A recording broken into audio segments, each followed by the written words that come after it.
Seguimos aquí en Mogana Diario y hace tiempo que no hablo con él aquí en la radio. Voy a volver a hablar en esta sección que tenemos de un poco de la mente humana, de psicología, con un estudiante de psicología, en este caso, y moganero, Ale Santos. Muy buenos días, Ale. Muy buenas, ¿cómo estás? Aquí andamos, Ale, con un tema que en esta ocasión te animaste a proponer Ujú. directamente. Directo. La pregunta del tema general ya te dejaré también que hables de ello y que lo introduzcas, pero la pregunta es, ¿el cerebro causa nuestro comportamiento? Lo dejas ahí Poquita como, cosa, ¿no? como muy profundo y lo explicas en concreto, ¿no? Es decir, Ujú. si el cerebro en sí hace que hagamos las cosas o es el responsable de que tengamos depresión y todo eso. Entiendo Exactamente. que te refieres a cerebro como órgano, ¿no? Exacto, sí. Cerebro Vale. como órgano es el cerebro quien realmente causa Ujú. causa como tal, explica nuestra conducta, nuestro comportamiento, lo que nosotros hacemos, decimos, no sé. ¿Tú qué ¿Cómo opinas? antes que nada, antes que responderte, ¿cómo te vino esta pregunta a la mente? Pues mira, yo en mis redes sociales, en la hendidura sináptica, Ujú. hay que aprovechar, Dilo bien. pues subo cada 2 semanas un bloque de contenido. Y esta semana pues tocó si el cerebro causaba la conducta. Vale. Dentro de todas las ramas que hay de psicología, digamos, yo no he terminado la carrera todavía, pero sí que me voy enfocando por lo que es el conductismo, que es una de esas ramas. Ujú. Y ahí siempre se habla de que bueno, es que no quiero hacer spoiler, se Vale. debate la pregunta de si el cerebro Vale. causa la conducta o no, porque al final la conducta es una interacción entre el entorno y el organismo, ¿vale? Entre nosotros y el ambiente. Vale. Entonces, pues de ahí deriva esa pregunta y quería traerla aquí porque justo también me coincidía con los temas que estoy tratando en las redes sociales y quería aprovechar y que descubras algo muy guay. Pues respondiéndote ahora, Ujú. claro, porque es que yo he escuchado casos como de que se las ha estudiado, o sea, yo que sé, por ejemplo, un psicópata, o hay personas con conducta que se las ha estudiado el cerebro y de repente dicen, no, es que el lóbulo frontal, te estoy diciendo lo que como me suena, ¿no? El no sé qué frontal o el no sé qué, el hemisferio tal, Ujú. estaba más desarrollado o estaba menos tal. Entonces, en base a eso diría que sí.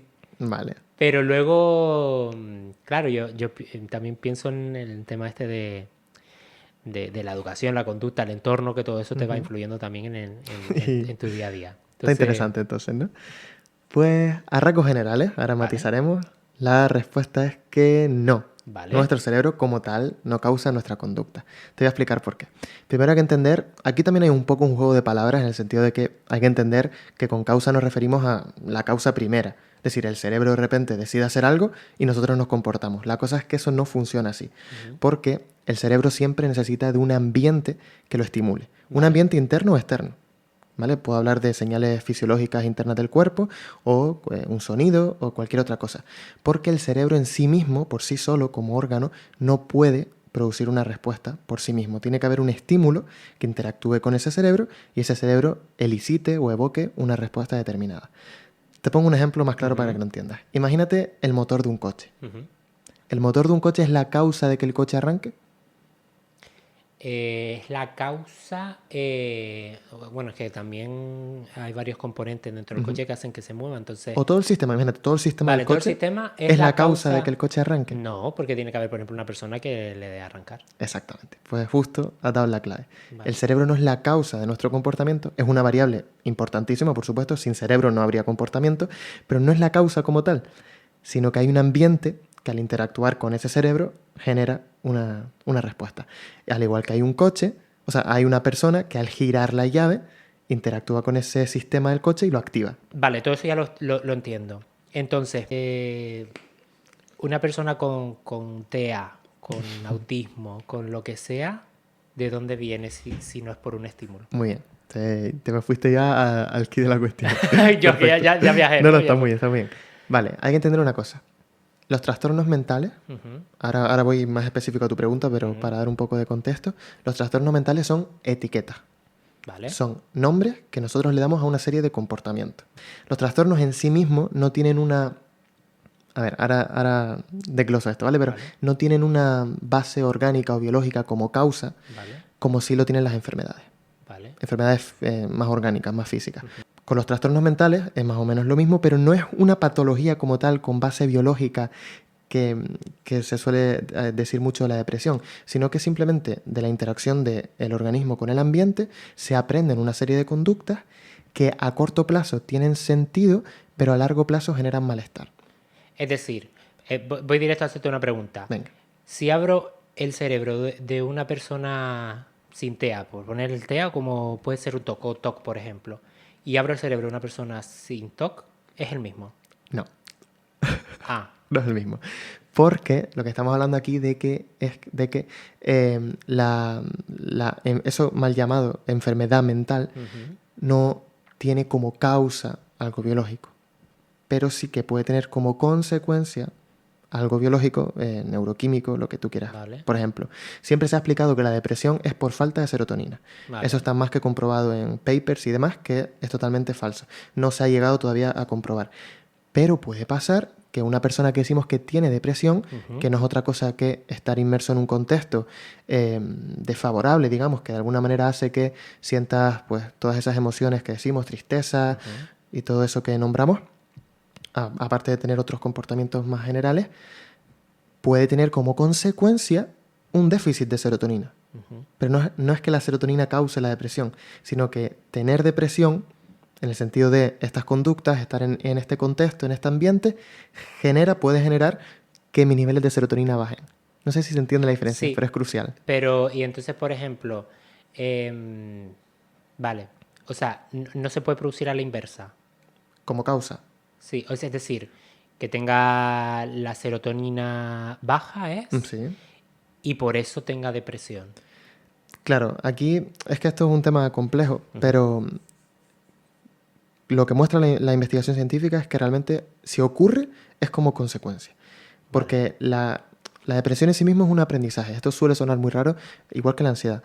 Tú aprendes, suena raro, pero aprendes a estar, y tampoco, bueno, sí, estar depresivo, me explico. Te fallece un familiar, te pasa cualquier cosa que te hace estar triste, esa tristeza a su vez discrimina conductas de evitación de aproximarse a eventos sociales y al final acabas en un bucle en el que tienes una tristeza enorme, no haces nada y entras en ese bucle, ¿no? Es por un contexto. Ese contexto puede hacer que luego tú tengas diferentes niveles de serotonina e incluso eso pueda a su vez retroalimentar esas conductas. Pues podría pasar perfectamente, pero no está comprobado que sea la causa de la depresión. Porque me refiero, por ejemplo, si te haces una analítica y tienes falta de vitamina B12, que suele ser la que está asociada porque tu cuerpo no la produce, vale, claro. Ahí a lo mejor ya sí tira, ¿no? Podría ser un factor a tener en cuenta una vez el ambiente interactúe contigo. ¿Okay? Si tú de casualidad, por cualquier cuestión genética, naces con menos serotonina de lo normal, pues determinados ambientes a lo mejor tú vas a ser más proclive a padecer es una palabra fatal, estar Poseer. en ese estado, ¿vale? ¿Se entiende? Es que, claro, realmente no tienes nada, en el sentido de tener de posesión, ¿me entiendes? Porque es un aprendizaje, y como buen aprendizaje se pueden aprender otros muchos nuevos.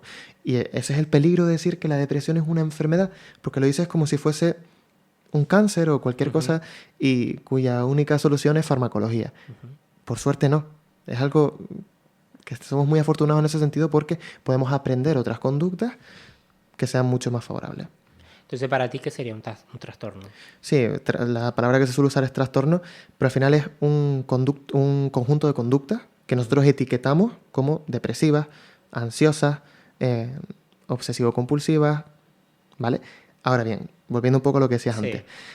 Hay algunas cuestiones como TDAH, TEA, algunos aspectos así, en donde variables genéticas tienen mucho peso. Vale. O a lo mejor no mucho, pero tienen el suyo, ¿no? Por ejemplo, si te encuentras una persona que por cuestiones puramente genéticas tiende a tener mayores niveles de ciertas hormonas ante ciertos estímulos, puede ser que ante ciertos ambientes actúe de manera más impulsiva, por ejemplo, o más irascible. Entonces es más propenso a caer en esa etiqueta de TDAH, por ejemplo, o esa hiperactividad o no sé, lo que sea, ¿vale? Puede haber factores predisponentes y los hay genéticos, pero no es como tal la causa del trastorno, sino que tiene que haber un ambiente que interactúe con esos factores genéticos y pueda hacer más proclive o menos proclive a la persona a entrar dentro de esa etiqueta. Vale. Es que un poco como... Es que tiene que existir el mundo para que... ¿Sabes? Como un poco muy, ¿no? Muy Sí. flower o muy genérico, por así decirlo. Sí, Lo lo sé, entiendo. O sea, al lo final... sé.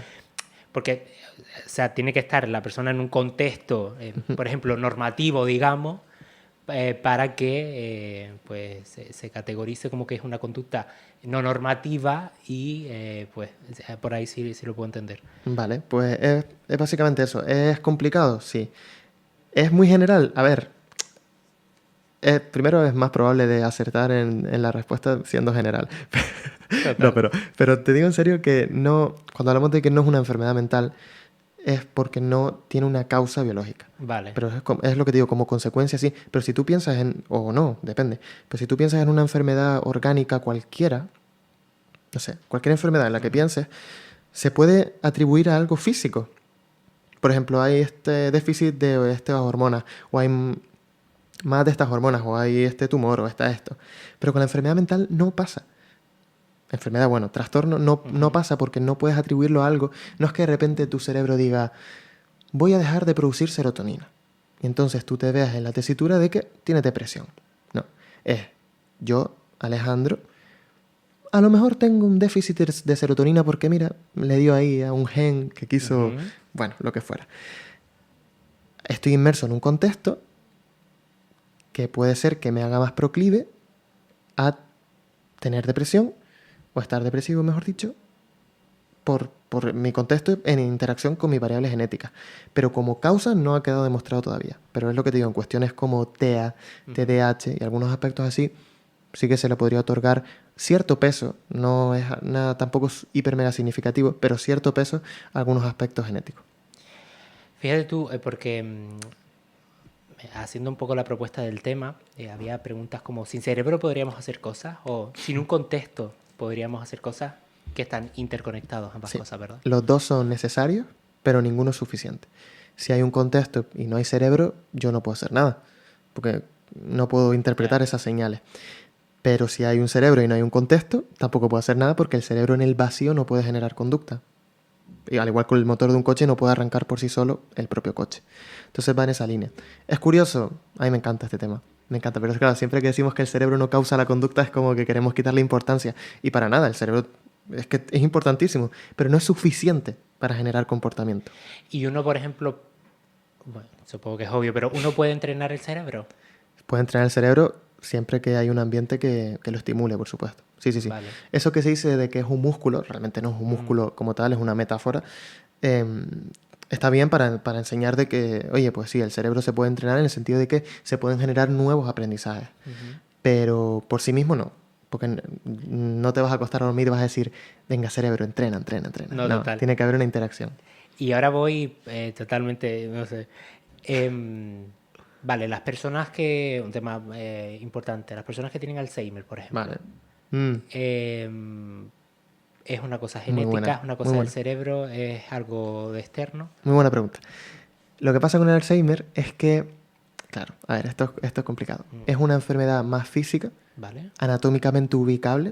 Tú vale, ves como ves imágenes de personas con Alzheimer y flipas, cómo se va carcomiendo el cerebro. sí, Pero como tal no es una enfermedad mental, en el sentido de es una enfermedad física sí, que como secuela tiene pérdida de memoria. Y vale. otros aspectos, por supuesto, igual de...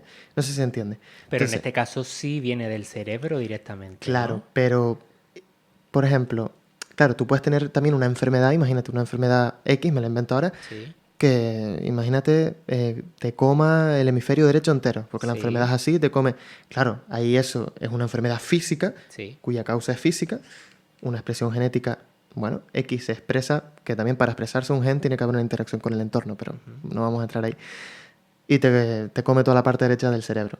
Eso evidentemente va a tener como secuela unos aspectos Claro, conductuales, pero no es como tal una enfermedad mental, no sé si entiende en ese sentido. sí, Es una enfermedad física que deriva en una serie de secuelas, evidentemente, y al igual que si yo tengo, por ejemplo, un cáncer y de repente estoy fatal, eh, vamos a decir en ese estado depresivo, porque es que me acaba de salir un cáncer.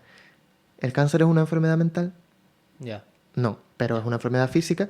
Que te afecta mentalmente al final Exactamente. y conlleva. Que al final es el contexto, es contexto. O sea, el hecho de tener cáncer es una situación contextual que a mí me genera ciertos estados emocionales que son normales, porque es lo típico. Quiero decir, lo típico. Es normal sentirse mal por tener una enfermedad. Y el problema de muchos libros de autoayuda es que, bueno, van por el mensaje de... No quería criticarlos, pero no sé por qué me acabo de... Siempre sale, siempre sale, no sé por qué. Esto de si estás mal es porque quieres. Ya. Pues no, señora, disculpa, pero no. Hay veces que mi situación es una auténtica basura. No significa que me quede ahí, puedo hacer cosas, pero es que hay veces que tampoco podemos trabajar en cambiar la percepción del entorno cuando es que el entorno es realmente malísimo. Entonces, digamos que, por ejemplo, el Alzheimer, como decía, el Alzheimer sí. es una enfermedad física, por así decirlo. Claro, sería una enfermedad que tiene como secuela aspectos psicológicos, vamos a decirlo así. Vale. Sí, sí, sí. Y también el ambiente, uno de los casos que se produce mucho, que a lo mejor el estímulo de la música les ayuda a activar un recuerdo. Exactamente, exactamente, sí. Esos son normalmente cuando la música ayuda a activar un recuerdo. Por ejemplo, hay un vídeo que me conmueve muchísimo, que está en YouTube. Es de una bailarina antigua como de El Lago de los Cisnes, creo que era. Y la pobre está así como muy, ¿sabes? Por la edad y demás. Y tiene Alzheimer. Y le ponen esa música y ella revive el baile así desde su silla de ruedas, como es súper bonito el vídeo. Algo mecánico también al final. Exacto, porque como lo han aprendido. Exactamente, son asociaciones y esa música pues discrimina conductas del baile, ¿no? Porque están relacionados, ese baile está relacionado a esa música, entonces la música puede ayudar a evocar ciertos recuerdos, ciertos comportamientos y demás. Por ir concluyendo ya, porque siempre le damos al palique, pero te propongo si un tema. Venga. La apatía. Vale. ¿Qué pasa? La apatía es por qué se produce y sobre todo ahora que estamos hablando del tema del cerebro y tal, porque hay veces que se produce apatía e incluso tenemos, bueno, conozco un caso de una persona que exterioriza fisiológicamente, por ejemplo, llora, pero no le encuentra el motivo. Vale, sí, eso muy bien, me alegro que saques esto porque yo sé que en la intervención, después de esta intervención se van a quedar muchísimas dudas en el aire de este tipo, pero siempre hay una explicación, ¿vale? Cualquier comportamiento tiene una explicación. Otra cosa es que nosotros no sepamos verbalizar o entender cuál es la causa. Vale.